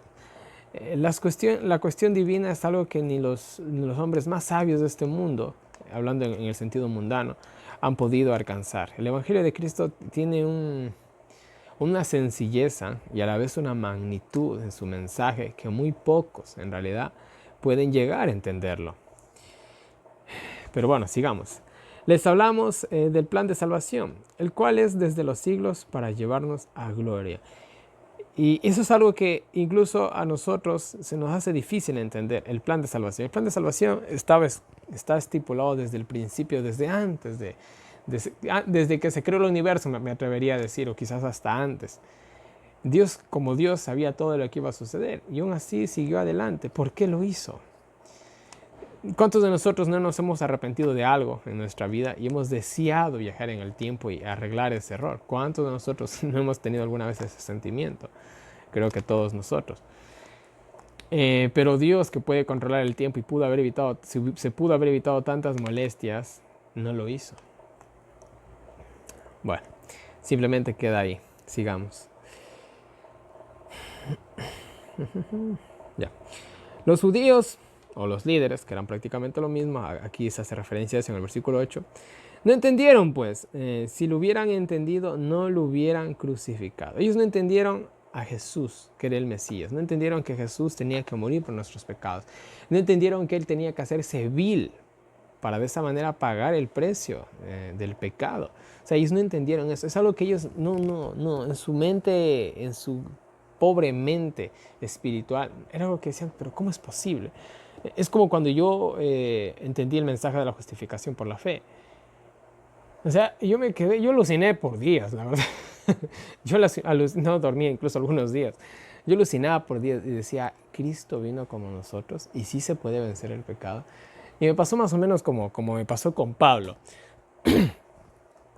Era algo muy difícil de aceptar por lo maravilloso del mensaje.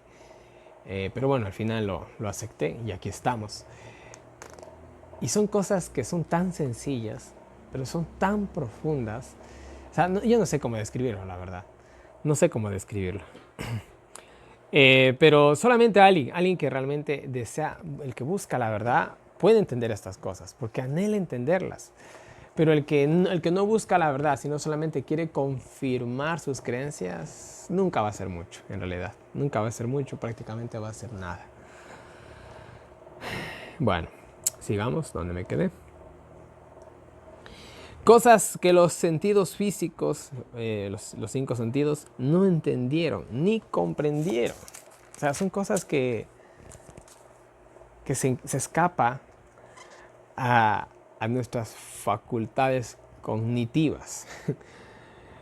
Es que verán, hermanos, nosotros entendamos esto.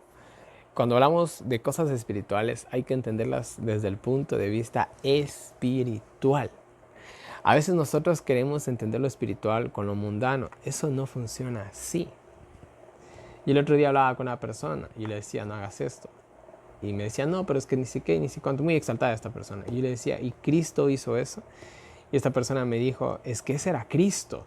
Y yo le dije, no es que ese era Cristo, ya hemos hablado contigo varias veces, le dije. Él era hombre como nosotros. Y así como él pudo lograrlo, nosotros también podemos. Sí, dice, pero yo no soy Cristo. No, y se cerró, ¿no? Se cerró en esa frase, yo no soy Cristo. Pero al decir esto, yo no soy Cristo, es decir, yo no soy humano. Era como si hubiera dicho, yo no soy humano. Porque Cristo en la humanidad, en la misma humanidad que tenemos, nosotros pudo lograrlo. Ha logrado logró la perfección. Y nosotros también lo podemos lograr. Pero no queremos a veces entender. Nosotros simplemente nos cerramos a la idea de que, no, es que Cristo era Cristo. Si tú te cierras a esa idea, estás perdido. Nunca nos podemos cerrar a una idea. Nunca. Continuamos. Hay cosas o conocimiento que ha preparado para los que le aman. Ahí está. Dios solamente da su conocimiento a los que le aman de verdad, a los que le buscan de verdad, a los que... O sea, esto es como cuando un hombre pretende una mujer. Ya, si una mujer va y le dice a una mujer atractiva, va y le dice a un hombre, mira, ¿te gustaría salir conmigo? Yo les aseguro que el hombre le va a decir que sí de una, si está soltero sobre todo. O por último, si esta mujer va y le trata de besar, incluso hasta se va a dejar. El hombre es más fácil. Pero si un hombre va y le invita a salir a una mujer de una, la más posible respuesta es no. Si le intenta besar, peormente. Y si quiere tratar de ganar su corazón, eso va a ser aún más difícil todavía. Pero le aseguro, como dice el dicho, ¿no? El que persevera, alcanza. Entonces va a llegar algún momento en el que realmente lo va a poder lograr, si hace las cosas de la manera adecuada. De igual manera, nosotros anhelamos el conocimiento de Dios, anhelamos la salvación y muchas cosas más anhelamos espiritualmente. Pero somos, disculpen la palabra, somos vagos. Somos flojos espiritualmente. ¿Ustedes creen que vamos a llegar a entender algo? No vamos a entender nada. No vamos a entender absolutamente nada. Y eso pasa con muchas religiones, muchas personas que a veces cogen un pasaje bíblico aislado, no entienden ni siquiera la cultura en la que se escribió eso y dicen, es que esto significa esto, según el entendimiento de ellos. Y así nunca van a llegar a nada. Lo único que van es a entrar en error tras error, tras error, tras error. Nada más. Nos reveló por su Espíritu Santo, el cual nos escudriña, nos estudia para guiarnos. Y aquí vemos una de las características del Espíritu Santo, que el Espíritu Santo tiene una mente, porque dice que Él estudia las cosas, nos estudia, nos analiza. Esto es como el jefe de una empresa. El jefe de una empresa coge e investiga, analiza a sus empleados, ve que el fulano se queda hasta de tarde a veces trabajando, sin necesidad de que le paguen horas extras, sin reclamar nada, hace un buen trabajo, es acomedido, es el primero, es voluntario. ¿Qué creen que va a hacer el jefe de esa empresa? Va a decir, hay que ascenderlo. Oye, un trabajador así no se consigue todos los días. Ven que el tipo es honrado, wow. O sea, este vale oro, hay que ponerlo en la vicepresidencia, ya. Lo está estudiando, lo está analizando. Y todo empresario va a hacer eso. Tienen un buen trabajador. Una vez hablaba con un señor que tenía un buen trabajador. Y él, con casi brillándole los ojos, decía, una vez tuve un buen trabajador, dice. Qué buen muchacho, dice. Y bueno, el tipo era increíble. Y era tan buen trabajador, me contaba este señor que era de mucho dinero, que le había dado para que viva la casa de la hija de él. Dese en cuenta. Y bueno, por ahí pasaron ciertas circunstancias en las cuales él tuvo que salir de ahí. Incluso él al final le dijo, oye, no te vayas, si quieres te subo el sueldo, le dijo. Incluso le quiso hasta subir el sueldo, pero él se fue por ciertas circunstancias. Entonces acá lo mismo, el Espíritu Santo es el jefe de la empresa, ¿no? Está analizándonos, está viéndonos. ¿Y qué dice el Espíritu Santo? Hay que darle. Y el Espíritu Santo da muchas bendiciones, lo que implican sus dones. Da el Espíritu Santo. Pero si nosotros somos vagos en el sentido espiritual, ¿ustedes creen que el Espíritu Santo nos va a dar algo? ¿Ustedes creen que un empleado vago va a poder subir de puesto, va a ganar un mejor sueldo? Lo más posible es que ya mismo cogen y lo despiden, ¿o no es así? Los que me están viendo y tal vez han tenido trabajadores. Ustedes ven un vago, un man que llega tarde, que no trabaja bonito, es un relajo. ¿Ustedes qué hacen? ¿Sabes qué, mijo? Esta es la última semana que trabajas con nosotros, ¿ya? Gracias. Vente el fin de semana para pagarte lo que se te debe y listo. Así mismamente es el Espíritu Santo. El Espíritu Santo nos estudia para guiarnos, para darnos más, para hacernos entender mucho más. ¿Qué más nos dice? Nadie puede entender los pensamientos del hombre. Así nadie conoce a Dios sino el Espíritu Santo. ¿Por qué? Miren, y aquí muchos tal vez caen en la idea de que, es que el Espíritu Santo es algo que se desprende de Dios. No es así. Aquí simplemente está haciendo una referencia de que los tres tienen ¿qué cosa? Un mismo pensar. Yo ya he explicado esto varias veces. Es como cuando una pareja tiene o una madre, ¿no? ¿Qué madre no conoce a sus hijos? ¿Qué madre no conoce el gusto de sus hijos? Los tuvo dentro de ella 9 meses. Pasó los antojos. ¿Cómo no va? Mi mamá, por ejemplo, dice que a ella le encantaban, cuando estaba embarazada de mí, le encantaban las cosas frías. Pero una cosa increíble, cosa que yo nací con bronquitis, creo que nací yo. Y bueno, nací más muerto que vivo, de hecho. Ella sabe que a mí me gustan las cosas heladas. Eso no tiene ni que, aunque por reforma, por salud, la verdad lo he dejado. Pero aún así, yo no les voy a decir que no me da la tentación de vez en cuando de una bebida fría, un helado. No les voy a decir que no. Entonces ella conoce mis gustos, pues que no va a conocer mis gustos. ¿Ya? De igual manera, es como si, entre comillas, ella leyera mi mente, pero realmente lo está leyendo. No, lo que pasa es que hay una comunión, ¿no? Entre una madre, la comunión más bonita que hay creo que es entre una madre y un hijo, y entre esposos, o esposos que se aman de verdad. Entonces ya uno ya sabe. Uno cuando tiene su pareja ya sabes que ella es golosa, le gusta la pizza, le gustan las papas fritas, le gustan los chocolates, los helados, yo no sé, ¿no? Cada mujer tiene sus gustos, pero en lo general a las mujeres les gusta más la comida chatarra bastante, no sé por qué, la verdad, les encanta. Y uno ya conoce sus costumbres, ya uno hasta sorprenderlas es fácil, totalmente. ¿Eso significa que le leemos la mente? No, eso significa que entendemos, hemos pasado tanto tiempo con esa persona que entendemos perfectamente cómo es. Acá el Espíritu Santo de igual manera, el Espíritu Santo sabe lo que piensa Dios, porque los tres tienen un mismo pensar, tienen los mismos sentimientos, las mismas emociones. En fin.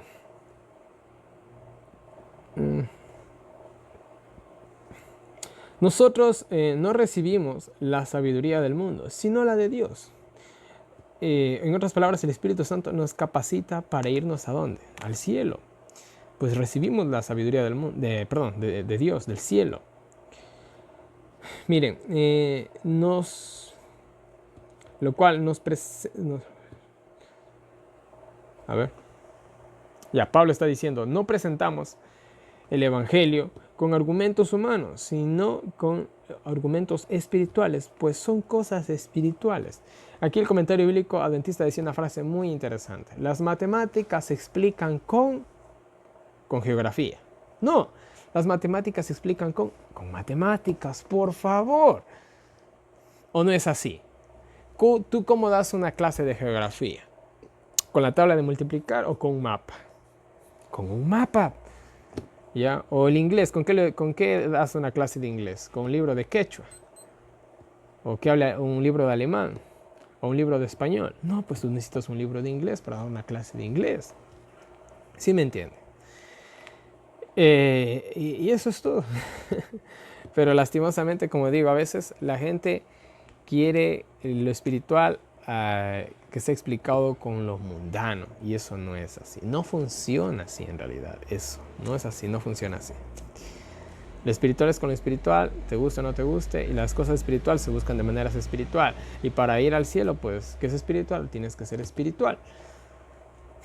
Es simple. Para nosotros que somos carnales se nos hace complicado, pero ni tanto. Pero bueno. El hombre carnal no puede entender lo espiritual. Ahí está la cuestión. Ahora, ¿qué significa? ¿Que nadie puede entender las cosas espirituales? No, significa que nosotros tenemos que dejar, ¿qué cosa? Lo carnal, para entender lo espiritual. Ahora, si yo no dejo lo carnal, no voy a poder entender lo espiritual. Entonces, ¿cómo esperamos nosotros entender las cosas espirituales si somos carnales? Eso no funciona así. Yo quiero aprender la cultura de los escoceses. Por ejemplo, los escoceses tienen una vestimenta muy particular, o ellos usan falda. Bueno, que en realidad no es una falda, tiene otro nombre. Pero para nosotros es falda. Ahora, yo digo, de los hombres que me están viendo, ¿cuántos estarían dispuestos a ponerse una falda de los que usan los escoceses? Yo creo que van a ser muy pocos los que van a decir, bueno, yo sí, y lo hiciera. Pero, ahora, si yo me voy a Escocia, formo parte de su cultura, oye, me pongo una falda, no pasa nada, tengo que adoptarme a su cultura. Pero si yo cojo me empeño en mi cultura latinoamericana, ¿qué va a suceder? ¿Ustedes creen que algún día me van a aceptar ellos como un compatriota? No, siempre me van a ver como ¿qué? Como un extranjero. Entonces, en ese sentido, tengo que dejar lo que soy y adaptarme. Si no, de lo contrario, señores. Pero el hombre iluminado espiritualmente discierne espiritualmente, y a él nadie lo puede entender. Ahora, nosotros que somos del espíritu, me voy a atrever a decirlo así, en el buen sentido de la palabra, no con egocentrismo, pero somos hijos de Dios. Nosotros que somos del espíritu, muchas veces pasamos muchas penalidades, muchos problemas.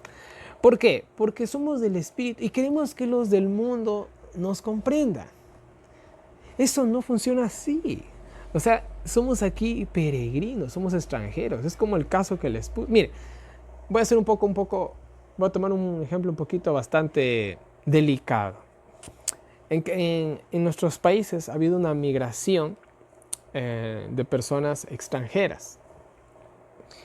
Lastimosamente, por la mala conducta de unos pocos, repito, lastimosamente por la mala conducta de unos pocos, estos migrantes que están pasando momentos difíciles, como lo puede pasar cualquier ser humano, no importa la nacionalidad que sea, han sido varias veces segregados, discriminados, vistos mal, despreciados por la mala actuación de unos pocos. Lastimosamente es así. Ahora, ellos como extranjeros siempre van a tener vamos a decir, esa incomodidad. Siempre va a haber esa incomodidad y siempre va a haber algo de racismo, no importa del país que uno sea. Siempre que yo me vaya a otro país, siempre va a haber eso, ¿ya? Esa pequeña discriminación de unos cuantos también malas personas. O sea, siempre va a haber eso, ¿ya?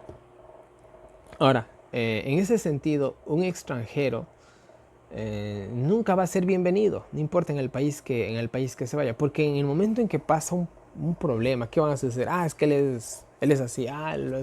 Los ecuatorianos, voy a tomarme, por ejemplo, a mi nacionalidad para no ofender a la nacionalidad de nadie. Es que los ecuatorianos son así, los ecuatorianos son asados, son cocinados. Mentira, si no son los ecuatorianos. La verdad es que no somos así. Ya.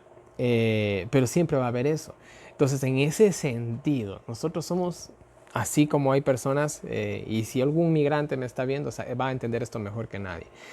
Así como un migrante es discriminado, vaya donde vaya, sea quien sea, vaya donde vaya, siempre va a ser discriminado por envidia, por un mal comportamiento de unos cuantos de sus compatriotas o por lo que sea, siempre va a ser discriminado.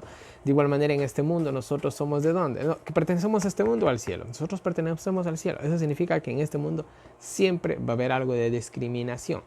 Siempre, mis queridos hermanos, siempre. Así que hagámonos a esa idea, ¿ya? Nosotros somos espirituales y el mundo no nos va a entender. Y el versículo 16, para terminar, dice: el hombre carnal mundano no entiende los propósitos divinos, pero el espiritual, sí, pues son uno con Dios. Ahí viene la cuestión. El mundo no entiende. El mundo no entiende y a veces tampoco nosotros entendemos. Y ese es el objetivo, que nosotros seamos unos con Dios. Si al árbol verde hicieron esto, ¿cuánto harán al árbol seco? Dijo Cristo. Entonces, vuelvo y repito, no esperemos aquí un camino lleno de flores. Somos del Espíritu y solamente el Espíritu nos puede entender.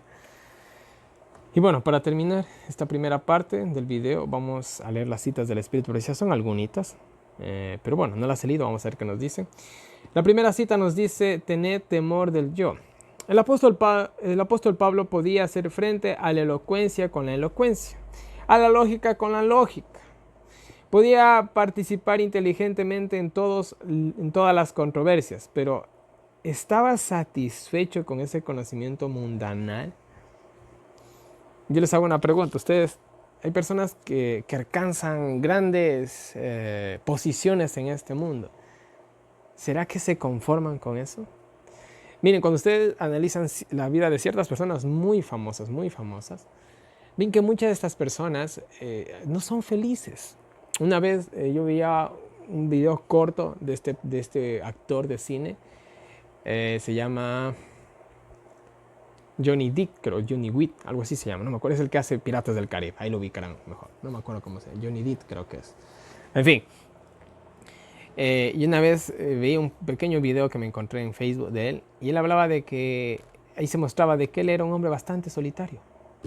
Tenía una mansión inmensa, ahí se enfocaba la mansión y todo, pero las únicas personas que tenía, entre comillas, como amigos, era el que le servía y otra persona más que estaba en esa casa. Eran dos prácticamente, el mayordomo y la cocinera creo que era. Las únicas dos personas con las que él pasaba en esa mansión. Y sus amigos no tenía. Dese en cuenta en ese sentido.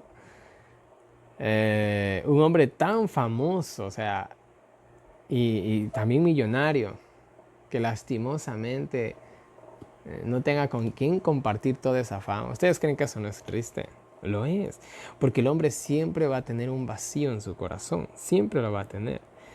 El hombre mundano nunca va a estar satisfecho y mientras busca llenar ese vacío en el corazón, va a hacer 3000 cosas, lastimosamente, y ninguna de ellas lo va a acercar a Dios. Seguimos, él escribe: así que, hermanos, cuando fui a vosotros para anunciaros el testimonio de Dios, no fui con excelencia de palabras o de sabiduría, pues me propuse no saber entre vosotros cosa alguna, sino a Jesucristo y a este crucificado. Aquí hay una lección muy importante. Necesitamos entender dónde estamos. Necesitamos entender que la educación más elevada alguna vez dada a los mortales promueve un espíritu de humildad, pues revela cuánto más aún falta por aprender. Y es verdad, cuando ustedes van a la Biblia, uno solamente se da cuenta que uno es un total y completo ignorante. Ignora muchas cosas y siempre hay que aprender ahí. Mientras más aprendáis, más veréis la necesidad de poner toda vuestra mente e interés en aprender por causa de Cristo. ¿Por qué estáis aprendiendo? ¿Estáis adquiriendo conocimiento para llegar a ser inteligentes en la verdad? Si este es vuestro propósito, aseguraos que ocultaréis vuestro yo en Jesucristo. Y estuve entre vosotros con debilidad y mucho temblor. Pablo era muy grande, muy gran maestro. Sin embargo, comprendía que sin el Espíritu de Dios operando con él, toda la educación que pudiera obtener valdría muy poco. Necesitamos pasar por esta misma experiencia. Necesitamos sentir temor de nosotros mismos individualmente. Necesitamos sentarnos a los pies de Jesús y escuchar sus palabras de instrucción. ¿Necesitamos qué cosa? Necesitamos a Cristo. No importa la posición, el masterado, la teología que hayas estudiado, nada de eso importa. No importa si te comiste toda la Biblia, no importa. Siempre tienes que coger y caer de rodillas. Y yo de manera personal, verán, a veces en mi afán por estudiar y una cosa y la otra, yo me olvido de orar, no les voy a decir que no. Y a veces en lo que estoy en pleno estudio y veo que como que las cosas, no voy entendiendo nada, mejor dicho. Y cojo y digo, cierto, no oré. Cojo ese ratito, hago un lado mi silla, me pongo de rodillas, oro con toda la devoción posible, vuelvo a incorporarme y ahora sí las cosas cambian. Porque estas son cosas espirituales, mis queridos hermanos. Y aquí no importa qué tanto sepas de historia o lo que sea. Si tú primero que nada no te pones a las manos de Dios, caso perdido. Siguiente cita, instrucción para la iglesia hoy día. Nos dice: Pablo no era un hombre indocto, pero la predicación de Cristo era un evangelio nuevo para él. Era una obra enteramente diferente de aquella en que había estado ocupado cuando perseguía a los creyentes de un lugar a otro y los perseguía hasta la muerte. Cristo se había revelado a Pablo en su conversión, pero de una manera notable. Cerca de la puerta de Damasco, la visión del crucificado cambió todo el curso de su vida. El perseguidor se convirtió en discípulo, el maestro en alumno. A partir de ese tiempo, Pablo fue un hombre verdaderamente convertido. Dios le dio una obra especial que hacer para la causa del cristianismo. Sus instrucciones en sus cartas para las iglesias de sus días son instrucciones para la iglesia de Dios hasta el fin del tiempo. Y bueno, muy clara la cita. Lo que Pablo escribió en esa época, aún hoy, aún es válido para nosotros hoy. Siguiente cita, elocuencia en la sencillez. Nos dice: Pablo no llegaba a las iglesias como un orador o un filósofo lleno de conocimiento. No procuraba solo agradar los oídos con palabras y frases elegantes. Proclamaba con elocuencia, sencillez, las cosas que le habían sido reveladas. Podía hablar con poder y autoridad, pues frecuentemente recibía instrucciones de Dios en visión. Amén. Bueno, con elocuencia y sencillez, la manera que también nosotros deberíamos de instruir. Aunque tal vez no recibamos visiones de Dios, pero tenemos la palabra de Dios y eso creo que es más que suficiente. Siguiente cita. Poder espiritual, no en la sabiduría humana, nos dice. El apóstol Pablo tenía todos los privilegios de un ciudadano romano. No iba a la saga en la educación, no iba a la saga en la educación hebrea, pues había aprendido a los pies de Gamaliel, pero todo eso no lo capacitaba para alcanzar la norma más elevada. A pesar de toda su educación científica, literaria, estaba hasta que Cristo se lo reveló en una oscuridad tan completa como muchos en sus días. O sea, miren, él había sido instruido por Gamaliel, el maestro más grande de esa época.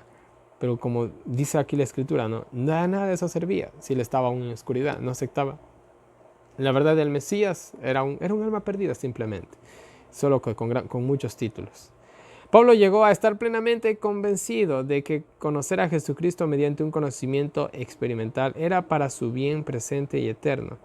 Vio la necesidad de alcanzar una norma elevada. O sea, no importa el conocimiento, no importa el título, no importa lo masterado. Nosotros debemos de procurar siempre alcanzar una norma elevada, una vida santa, mejor dicho.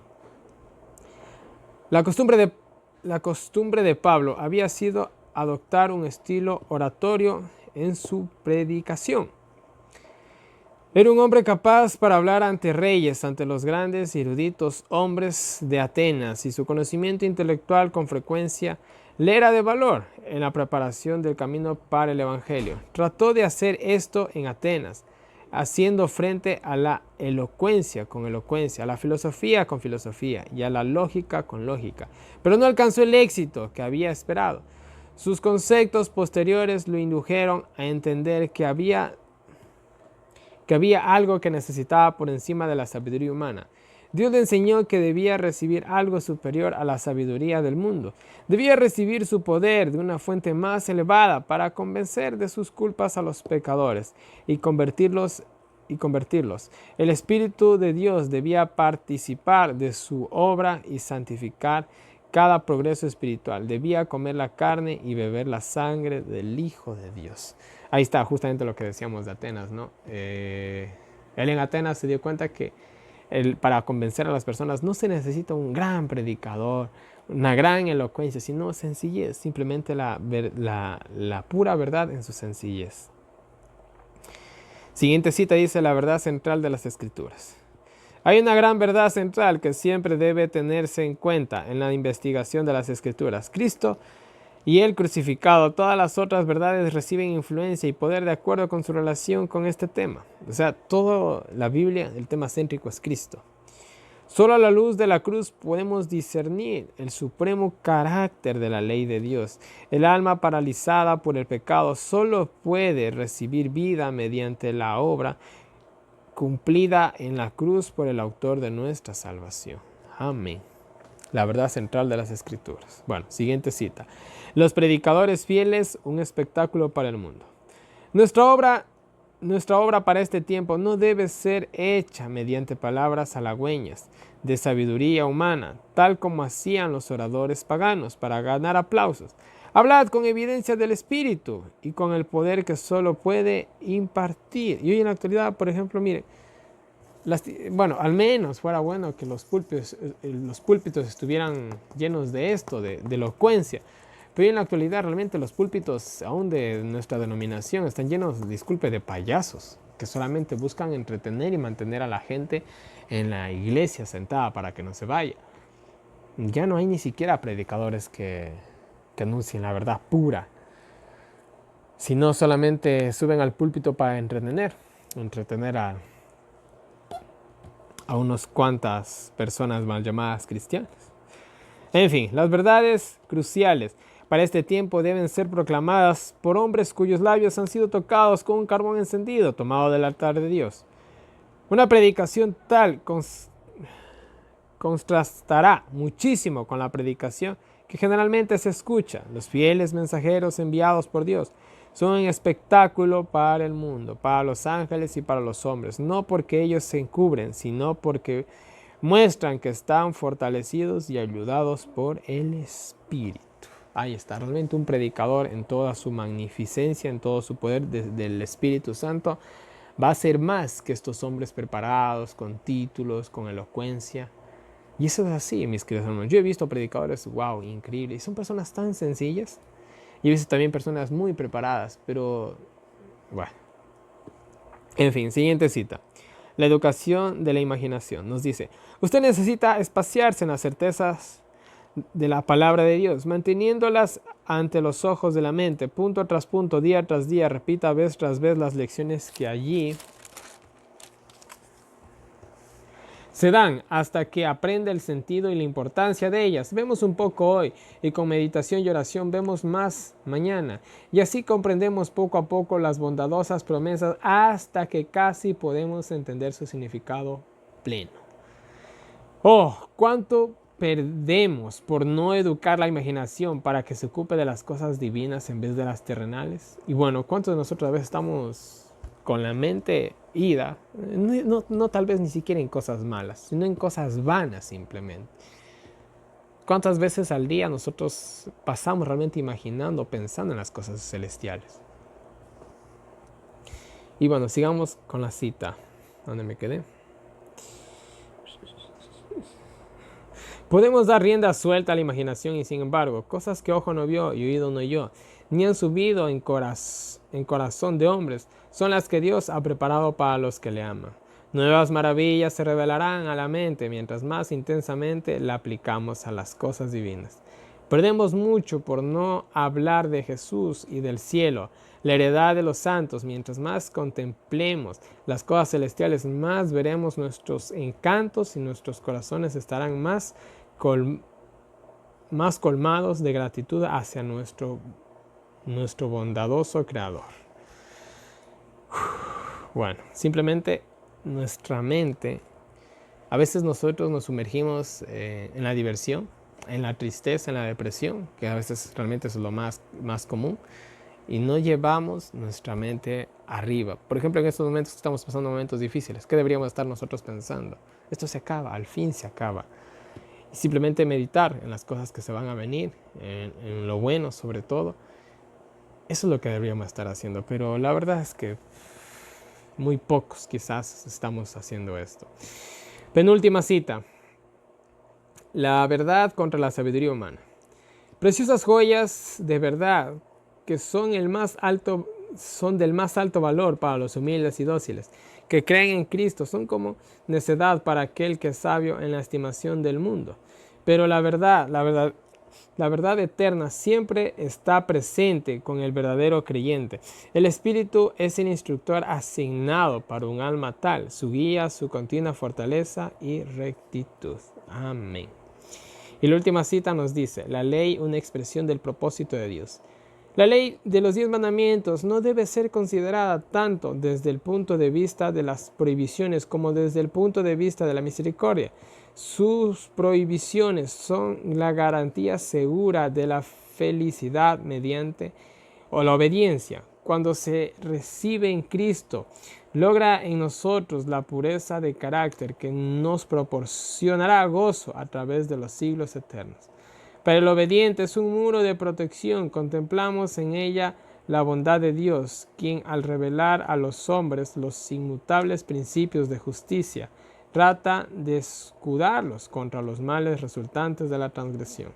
No debemos considerar a Dios como quien está a la espera para castigar al pecador por su pecado. El pecador se acarrea su propio castigo. Sus propios actos ponen en movimiento una serie de circunstancias que producen un resultado ineludible. Cada acto de transgresión se refleja sobre el pecador, produce en él un cambio de carácter, hace más fácil que peque otra vez. Los hombres se separan de Dios al preferir el pecado, se aíslan del canal de bendiciones y el resultado seguro es la ruina y la muerte. La ley es una expresión del propósito de Dios. Cuando la recibimos en Cristo, se convierte en nuestro propósito y nos eleva por encima del poder de los deseos y las tendencias naturales, por encima de las tendencias que conducen al pecado. Amén. Bueno, ¿qué más puedo decirles de la ley? Pero aquí nos explica muy bien algo muy bonito, ¿no? La ley nos eleva y si la rechazamos simplemente nos degradamos, simple y llanamente así.